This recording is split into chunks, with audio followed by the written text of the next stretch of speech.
Growing up, I was obsessed with Roy Hibbert. He didn't like LeBron, he was a dominant force on defense, and he wore the number 55. The latter was the main reason that I liked Roy growing up, which makes sense because I was around 6 years old when I started liking him. But sadly, a lot of people hate on Roy Hibbert.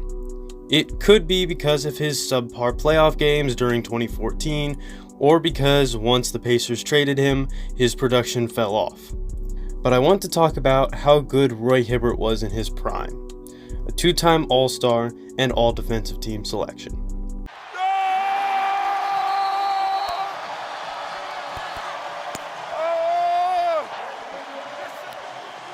Roy was drafted 17th overall in the 2008 NBA draft by the Raptors, but the Pacers would acquire Roy along with 3 other players in a trade that sent Jermaine O'Neal and Nathan Jawai to the Raptors.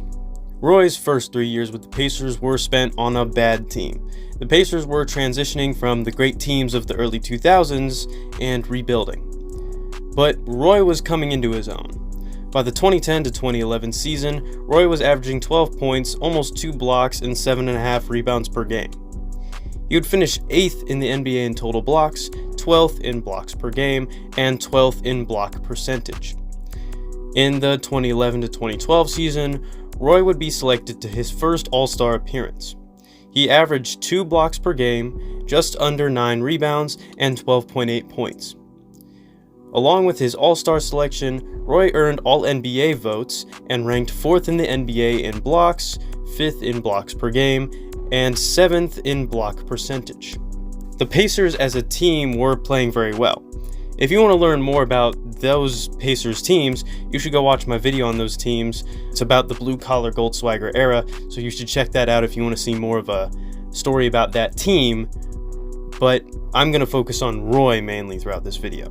So, in summary, the Pacers lost in the second round to the Miami Heat. The 2012 to 2013 season would see Roy average the most blocks per game of his career, at 2.6, along with 11.9 points and 8.3 rebounds. Roy would rank 2nd in the NBA in blocks, 4th in blocks per game, 2nd in defensive rating, 3rd in block percentage, 5th in defensive win shares, and would have a triple-double that season, along with receiving All-NBA and All-Defensive Team votes. But Roy was not an All-Star that year, which is confusing because this was probably the best year of his whole career. So who made it over him? Tyson Chandler, a player who averages less points and blocks than Roy. I get he was shooting over 60% from the field, but he was also only taking 6 shots per game as opposed to Roy's 10. And don't even get me started on how Chandler was clearly favored by voters when it came to all defensive teams, considering Roy was arguably better in his prime. But that is pretty much summed up by Roy himself in this press conference. I mean, you know what? Because y'all motherfuckers don't watch us play throughout the year, to tell you the truth, all right? So that's fine, you know? I'm going to be real with you, and I don't care if I get fined, all right? Because, you know what? We're not on TV all the time. Reporters are the ones that are voting, and, you know, it is what it is. And if I don't make it, that's fine. Now, that wasn't referring to the Tyson Chandler stuff, but it was a pretty accurate summary of how the media treated the Pacers during this time. And the Pacers would end up beating the Knicks in 6 games that year anyway in the second round. And at the time of recording this, it is the 10-year anniversary of that iconic Roy Hibbert block, which makes me feel really old because I remember watching it as a kid. Now we will talk about the final year of Roy Hibbert's prime. It was also the last year we would see the core of those Eastern Conference Finals squads play together. Roy would take a step back statistically, averaging 10.8 points, 2.2 blocks, and 6.6 rebounds, but somehow this was the first time Roy made an all-defensive team. Also want to point out that this was after the Pacers had made 2 deep postseason runs, further proving that voters really didn't pay much attention to Roy or the Pacers. Roy would also make his second and final All-Star team and receive All-NBA votes, along with ranking 4th in the NBA in blocks, 4th in blocks per game, 5th in defensive win shares, 6th in defensive rating, and 3rd in block percentage. The Pacers would lose once again in the Eastern Conference Finals. Then the following year, Paul George would get hurt, along with several key departures, which would lead to the Pacers rebuilding. 2014 to 2015 would be Roy's final year in Indy. He would be traded in July of 2015 to the Lakers, then cut by the Lakers in July of 2016, and spent one final season in the NBA in 2017. And in 2018, Roy Hibbert would retire at just 31 years old. The downfall of Roy Hibbert has been talked to death. But if you didn't know, the summary of it is that Roy was forced out of the NBA because his play style didn't fit the modern game. Roy was a slow post-only scorer who dominated the paint on defense. The modern NBA has guys who have that same skill set, but can shoot threes and are more athletic. But I don't want to focus on that. I want to try to remind people just how good Roy was.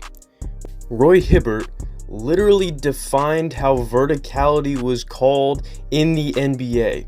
He was using verticality so well, they had LeBron complaining about it, and basically the NBA sent out a whole memo telling refs how to call verticality because Roy Hibbert was too good at utilizing it in games.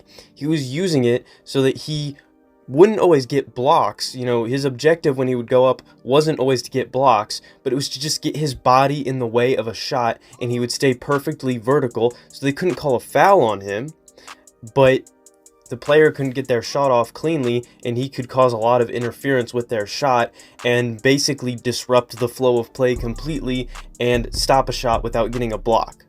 And when Roy retired, on the Pacers franchise records, he ranked 4th in blocks, 3rd in blocks per game, 1st in block percentage, and 10th in defensive win shares. He has been bumped down a spot or two in blocks due to Miles Turner. But without Roy, those Eastern Conference Finals Pacers teams might not have made it as far as they did. Roy was arguably the best defender on the best defensive team in the NBA. He locked down the post and was an all-star quality center. And I hope we as Pacers fans can appreciate what he did for that team and our franchise as a whole. Maybe I just like Roy because he was my favorite player growing up. And watching his highlights do give me a shot of nostalgia. But I don't think I'm the only one who feels this way. So, if anybody else does feel that way, let's relive some great Roy Hibbert moments down in the comments and talk about just how great of a player and person Roy Hibbert was. I mean, the dude in press conferences saying stuff like "no homo" is probably one of the funniest NBA moments that I've ever seen. So yeah, that is it for me. I'll see you guys next time. As always, I'm not funny, and see you guys next week. Never ever will I fold, even if my clothes wrinkled. Bitch ain't single, but this kid'll make a whole me. You don't make the roster if that throw gon' make my toes single.